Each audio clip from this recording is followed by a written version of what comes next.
Auto ఆగితే వెళ్తారు, మన స్టేషన్లో ఉంటే రాడేవాడు. లేదు ఆయన ఇల్లు ఇక్కడే కదా, ఇల్లు తెలుసు కానీ వెళ్ళాం, ఎందుకంటే కరెక్ట్ కాదు కదా. నా ఇల్లు తెలిసి ఆయన వచ్చాడు, నేను తెలుసుకుని వెళ్ళాను.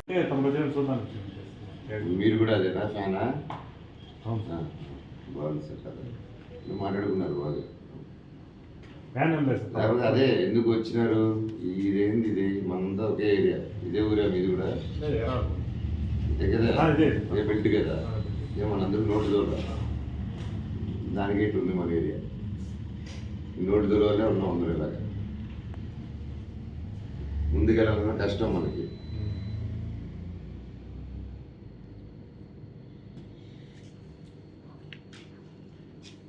ఈ టైం లేదు సార్, ఈ టైం ఏం చేస్తున్నాయి కదా మీరు చెప్పండి.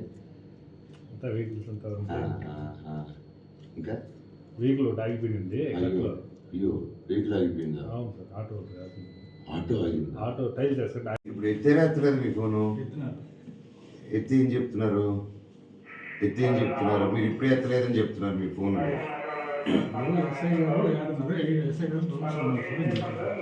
ఎస్ఐ గారు కౌన్సిల్ ఇంటికి వెళ్ళిపోయారని చెప్పారు ఇందాక. కాక మీకు హెల్ప్గా సార్ హెల్ప్ కోసం అడిగి తీసుకొచ్చాడు అంతే. మీ పేపర్ మీ పెన్నే సార్ అది. నా ఇంటికి ఈ టైం అదే మార్నింగ్ ఇంటికి రావాలి, ఇప్పుడు ఎందుకు వచ్చారు? అదే సార్ చెప్పండి, మీ ఈ టైంలో ఎస్ఐ ఎందుకు సార్? మీరు సార్ మీరు గవర్నమెంట్ సార్, మీరు గవర్నమెంట్ సార్, మిమ్మల్ని నమ్ముకొని మేము ఫ్యామిలీతో ఉన్నాం సార్. మిమ్మల్ని అడిగేది దాన్ని నన్ను ఏం చేయమంటారు? పోలీస్ ఆఫీసర్ మాట్లాడేలా మాట్లాడుతున్నారు మీరు. ఫ్యామిలీతో మిమ్మల్ని నమ్ముకున్నా అంటే మమ్మల్ని ఏం చేయమంటారు అంటారా? సార్ మీరు హెడ్ సార్, మీకు ఆ బ్యాచ్ ఉంది సార్. మేమంటే ఎవరు అంటే మీ ఎస్ఐని కూడా కలుపుకుంటున్నారు మీరు? నేను అని చెప్పండి. అవును తీసుకురాలేదు. అవును మీరు వచ్చారు. ఎవరు మీ ఎస్ఐ పంపిస్తే వచ్చినాము. అది నాకైతే తెలియదు. ఎందుకంటే మీ ఎస్ఐ ఫోన్ తీయట్లేదు అంతే కదా. ఫోన్ తీయడం ఎందుకు ఏమో తెలియదు సార్. అదొక్కసారి ఎస్ఐ ఫోన్ తీయట్లేదు, మీరు ఇంటికి వెళ్ళండి చెప్పండి. జరిగితే కదా సార్, మీరు ఎందుకు జరిగితే ఎందుకు రాయట్లేదు? ఎందుకు నాకు రీజన్ చెప్పండి, ఎందుకు రాయట్లేదు? మీరు పోలీస్ సార్, నిజం రాయాలి కదా సార్, మీరు నిజం రాయాలి కదా సార్. మీరు చెప్పిందే రాయమన్నాను సార్, అంటే మీరు అబద్ధం ఆడుతున్నారా? అట్లా నేను లెటర్ రాయిస్తాను, మీరు చేయండి. మీకు ఫోన్ ఉంది కదా, మీ దగ్గర కూడా ఫోన్ ఉంది. డిపార్ట్మెంట్ సార్, మీరేంటి సార్? సార్ మీరు ఎందుకు సార్ నా నమస్తే పెడతారు చెప్పండి? కాదు మీరు డిపార్ట్మెంట్ సార్, మీరు తప్పుగా అనుకోకూడదని నేను రిక్వెస్ట్గా అడుగుతున్నా. నేనేం రుబాబ్ చేయట్లా.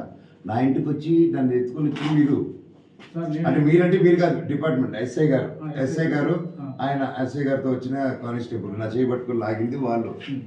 చేయబట్టుకుని లాగారు కదా సార్, అంతవరకు అయింది కదా సార్. నేను అడిగేది ఇక్కడికి వచ్చినప్పటి నుంచి ఇక్కడ వరకు వచ్చాడు సార్, సందు చివరి వరకు వచ్చాడు ఎస్ఐ. వచ్చి అయిపోయారు. మా వాళ్ళు వీళ్ళు అడిగి రండి సార్ అని చెప్తుంటే ఇదిగో వస్తున్నా పదండి అని చెప్తే లోపలికి వచ్చాను. అటు యూటర్న్ తీసుకుని వెళ్ళిపోయాడు ఆయన. ఇది ఎక్కడ న్యాయం సార్? నన్ను వచ్చి గెలికి, నా ఇంట్లో వచ్చి నన్ను గెలికి, ఇంట్లోనే రిసార్ట్లో ఉన్నా అది ఇల్లాగా ఉన్నాను కదా, ఇప్పుడు వచ్చి గెలికేసి చేస్తే ఎట్లా సార్? నేను వచ్చి ఎస్ఐ గారికి చేయండి, ఎస్ఐ గారికి చేయండి చేయట్లేదు. సిఐ గారికి చేయమంటే సిఐ ఉండండి సార్. అవును సార్, తీయలేదు. అవును, అది రాయమంటున్నాను నేను. అది మీరు అఫీషియల్గా ఇవ్వండి sir. It's rule sir, you have to give it officially. నేను స్టేషన్కి వచ్చిన్నాను నేను ఇక్కడ. అవును సార్, మీరు ఇప్పుడు చేయమంటే సిఐ కూడా తీయట్లేదు అంటున్నారు కదా మీరు.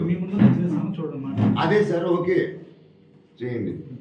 నేను ఏం తప్పండి నాకు అర్థం కావట్లేదు.